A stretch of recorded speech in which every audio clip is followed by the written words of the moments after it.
All right, all right, all right. We're back here at Song of the Day, coming to you from the Rock Cave. I'm your host, Mark Pierce, as usual. What do we got going on today? It is Monday.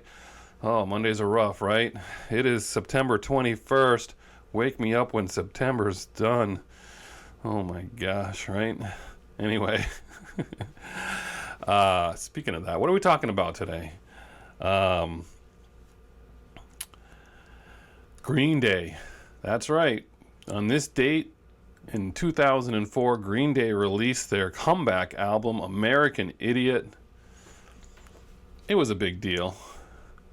Love this record. This is a great record. I don't know about you, but this is a great record. So, who are Green Day? They came out of San Francisco, formed in 1987. Teenagers, underground music scene for their first record, and then their second one, I believe it's their second one, Kerplunk, did get some attention. It did get itself some traction. Got them noticed. They ended up getting signed.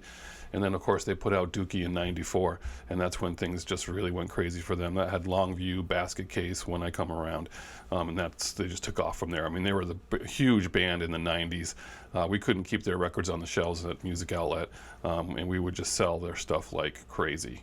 Posters, patches, shirts, CDs, you name it, we sold it all. By the time they owned the '90s. By the time they get to 2000, though, they put out an album called Warning. And that was a warning. Things were going south for them.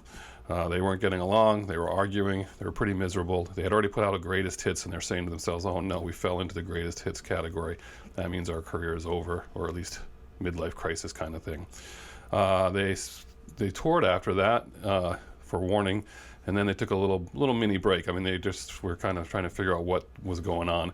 And by 2003, they started talking to each other again and saying, well, do we want to make more music or not? What do you think we should do? So they did. They started working on a new album. It was called Cigarettes and Valentines, and they were doing weird stuff like polka songs and twisted Christmas songs and just trying to throw stuff out there. And then the master tapes recordings got stolen. And when they got stolen, they went to a producer and they had, they were talking back and forth. And the guy said, well, is this your best work? Like, what are we doing here? Are we re-recording? Is this your good stuff? And basically they decided it was not their best work. They decided to scrap it and start over again. And they started by submitting 30-second songs, and everyone started trying to outdo each other with 30-second songs. And that's how this kind of came to be. They did a couple other things first. They read that the Beatles recorded guitar first, not bass, so they recorded guitar first. And they recorded these songs in order of appearance as well, which is not what they had normally done.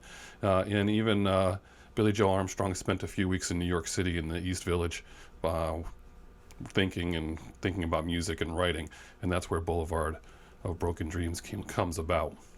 Then they went back to California, spent 5 months in Hollywood, staying in a hotel, obviously partying and trying to schedule vocals between hangovers, but they were pretty relaxed, and they recorded it in that 5-month period. I think it cost them just over $600,000 to record. It's a punk opera. It's about this Jesus of Suburbia, who's an anti-hero from the perspective of an American teenager who is raised on diet soda or just soda and Ritalin. And it tackles all the political and atmospheric stuff at the time. It's got stuff about the Iraq War, 9/11, and the George Bush presidency, and also covers big corporations, small business, that kind of stuff. That's the central theme.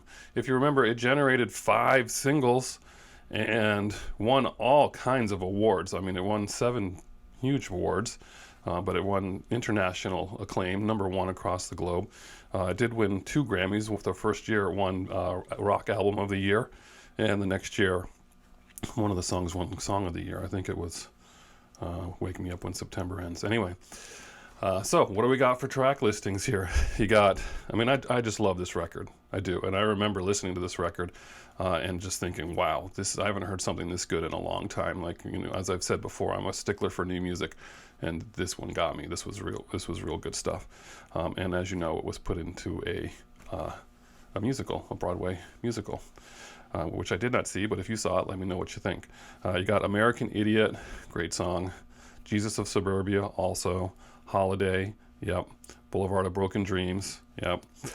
Wake Me Up Before September Ends. Those are your 5 singles. You got Are We the Waiting, Saint Jimmy, She's a Rebel, Extraordinary Girl, Letter Bomb, Homecoming, and What's Her Name. Those are the other tracks on there. So if you're a fan out there, let me know. Let me know what you think. But I have a clear-cut favorite song by far, and part of it is the video as well. Sometimes the video really just sells things. But this sure reminds me of this video. So we're going with Holiday. Holiday is just a great song. I mean, it's a great rock and roll song. I mean, if you don't know Holiday, play it today. Check it out. Watch the video. But it is just an awesome rock and roll song. It's my favorite. Love it. So enjoy. Tell me what you think of Green Day. Tell me what you think of Holiday. Have a great Monday. I'm looking forward to it because I'm going to just listen to this song several times more because it's been a while since I played it, and I do love this video, as I said. So have a great day, and as usual, I'll catch you on the flip side.